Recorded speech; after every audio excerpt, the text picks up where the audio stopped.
What's going on, everyone? I'm AB Sports, and today I will be ranking all 32 current starting NFL quarterbacks based solely on how they performed during their time in college. I'm pretending I know nothing about these QBs' NFL careers. So for example, I am not saying that Tua and Jalen Hurts are better than Tom Brady. I'm saying they were better in college than he was. With all that said, let's get into the list. And in last place is Daniel Jones.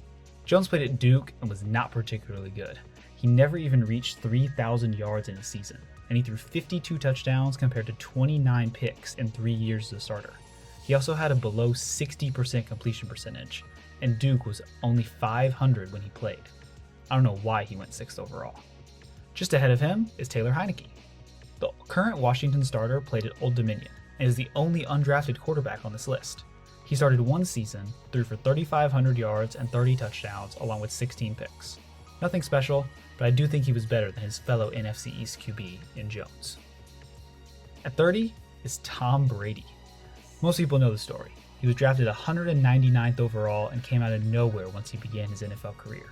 But in college, he wasn't very good. In 2 years as a starter at Michigan, Brady only put up 4,700 yards, 30 touchdowns, and 17 picks. A little bit of a surprising one is Josh Allen. Now, I didn't watch much Wyoming football when Allen was there, but after looking at the stats, I can tell why Allen was seen as a raw developmental prospect coming out of college. In 2 years as a starter, Allen had 5,000 yards and 57 total touchdowns. However, he threw 21 interceptions and completed just 56% of his throws. He also led his team to barely an over 500 record against subpar Mountain West competition.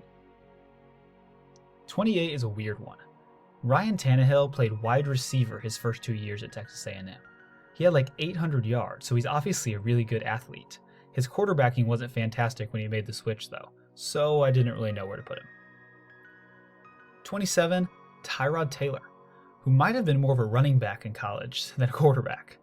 Despite starting 42 games over 4 seasons, he only completed 495 passes in his college career. He did, however, run the ball 500 times for 2,200 yards and 23 touchdowns. So not really a quarterback, and kind of a weird one again. Number 26, back to traditional quarterbacks, Matthew Stafford. Stafford went first overall in 2009, but it seems to have been more of a prospective pick. He was never top 10 in Heisman voting any year in college, and only completed 57% of his throws. He also threw 51 touchdowns compared to 33 interceptions in 3 seasons. Not pretty. Just ahead of him comes Matt Ryan. He was in college at the same time as Stafford and was just slightly better. This era didn't feature huge numbers from quarterbacks, but less than 60% completion percentage and 37 interceptions in 3 years just can't stack up with some of the recent QBs like Kyler and Trevor Lawrence. Matt Ryan had an awesome senior year though, which is why he's above Stafford. However, it does not mean he is above Carson Wentz, who didn't play all that many games in college, but also didn't lose many games in college. He led North Dakota State to the national championship in that second FCS division of D1 football, and he was 20-3 as a starter. He totaled 6,000 yards and 60 touchdowns and completed 64% of his passes. Levels of competition and turnovers throughout college are the only thing bringing him down. Zack Wilson comes in at number 23. He played 2 very meh seasons in his first 2 years at BYU, throwing 23 touchdowns in 18 games. However, he turned it on in his final season, with 33 touchdowns and 3 interceptions along with 73% completion percentage. Those are big numbers, but he didn't show the consistency some of the other quarterbacks above him did, and he didn't do it against Power 5 competition. Next up, one of the best quarterbacks of this century in the pros, only ranks 22nd among current starters in college, and that's Aaron Rodgers. Rodgers won over 2/3 of his games at Cal and threw a solid amount of touchdowns while being very safe with the ball. It was enough to be a late first-round pick, but this is kind of the range he falls. Just ahead of him is his NFC North foe, Kirk Cousins. Cousins was a 4th-round pick, but he put up better stats and his team saw better success than Rodgers did. In his junior and senior year, he led Michigan State to a 22-5 combined record, passed for over 6,000 yards and 45 touchdowns, while completing 65% of his passes. At number 20 is Jimmy Garoppolo. Garoppolo played at Eastern Illinois, the smallest program out of the current NFL starters. He was still a second-round pick, and I think a lot of it was because of how much better he got throughout his college career. His freshman year, he threw 1,600 yards, 13 touchdowns, and 12 interceptions, as his team went 2-9. His senior season, he threw 5,000 yards, 53 touchdowns, and only 9 interceptions, and his team went 12-2. 13,000 yards and 118 touchdowns in college, no matter which program you played at, is nothing to bat an eye at. In the teens, we have Jared Goff. Goff had a very similar career path to Garoppolo, and he gets the nod over him because of the better competition that he faced at Cal. He threw the ball like a madman, with over 500 attempts in each of his 3 seasons as a starter. With nearly the same number of attempts season to season, he improved from 3,500 yards and 18 touchdowns as a freshman to 4,700 yards and 43 touchdowns as a junior, before he gave up his last year of eligibility to be the number 1 pick. But the consistency wasn't always there with Goff, so I had to rank him at 19, below Sam Darnold at 18. Darnold was the number 3 overall pick in the 2018 draft after a 21-6 record in 2 years as a starter at USC. He was middle of the road from a numbers perspective, but he was very efficient with the ball, putting up an 8.5 yards per attempt over his career. And I know Darnold's not technically starting for the Panthers anymore, but he has started the majority of the games for them this season. At number 17 is Teddy Bridgewater. Teddy's final 2 years at Louisville were really good. He had a 23-3 record, 59 touchdowns to 12 picks, over 7,500 yards, and a 68% completion percentage. This is going to start showing you how good a lot of these quarterbacks were in college, because he isn't even in the top half of these rankings. Into the top half is a quarterback whose college career was a pretty good preview of his NFL career. Ben Roethlisberger just puts up numbers. He played at Miami of Ohio in an era where quarterbacks didn't put up huge stats, but Ben compiled almost 11,000 yards and 84 touchdowns on 850 completions in college. Just ahead of Big Ben at 15th is Justin Herbert. Herbert was more about efficiency at Oregon, but it worked out in his favor. In 42 games, he put up 108 touchdowns and only 23 interceptions.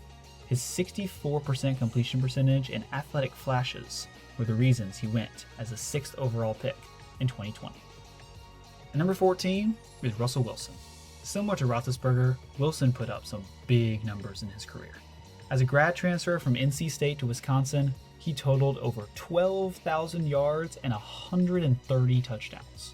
It was his senior year at Wisconsin that really put him on the map, as he completed 73% of his passes and gained 10.3 yards per attempt. His 33 touchdowns on 309 throws and 11-3 record is extraordinary.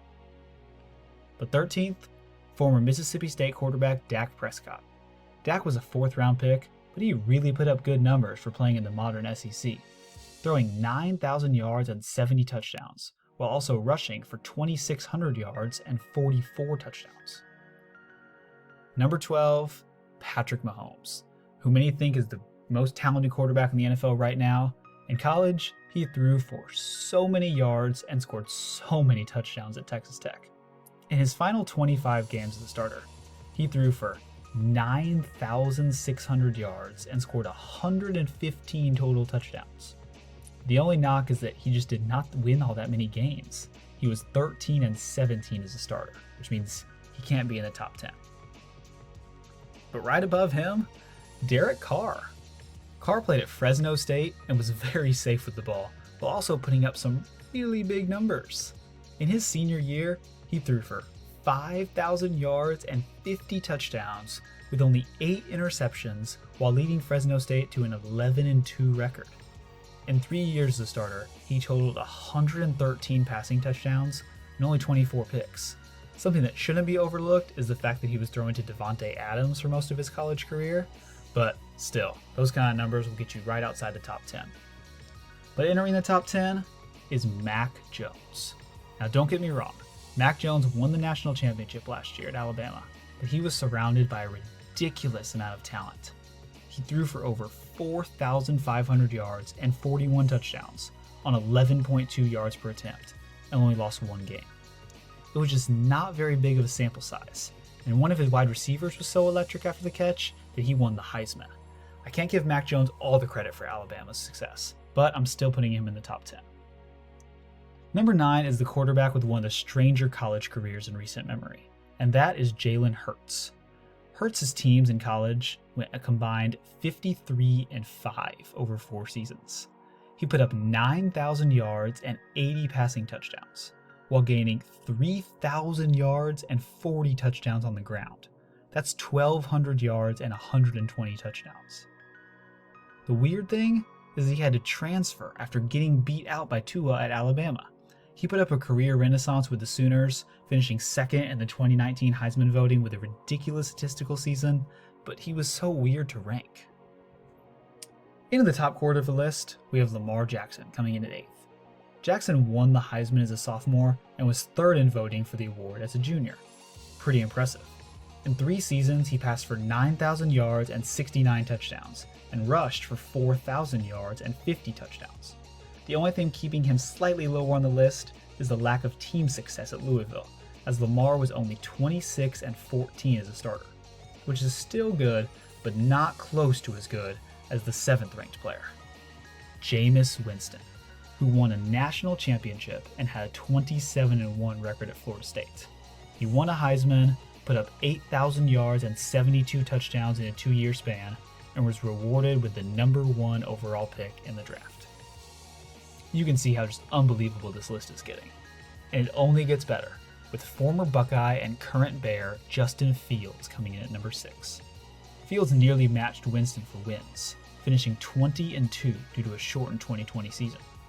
Both of Fields' losses, however, came in the college football playoff.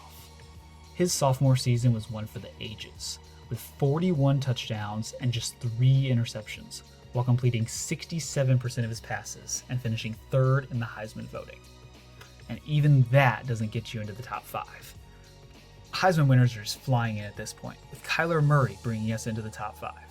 Murray only saw real action as a starter 1 season in college, but wow, it was fantastic. The 2018 Heisman winner threw for 4,300 yards and 42 touchdowns, while rushing for 1,000 yards and 12 touchdowns. Kyler got his team all the way to the college football playoff, where he lost to eventual national champion Clemson and Trevor Lawrence. He wasn't the only quarterback to come up short to Lawrence in the 2018 season.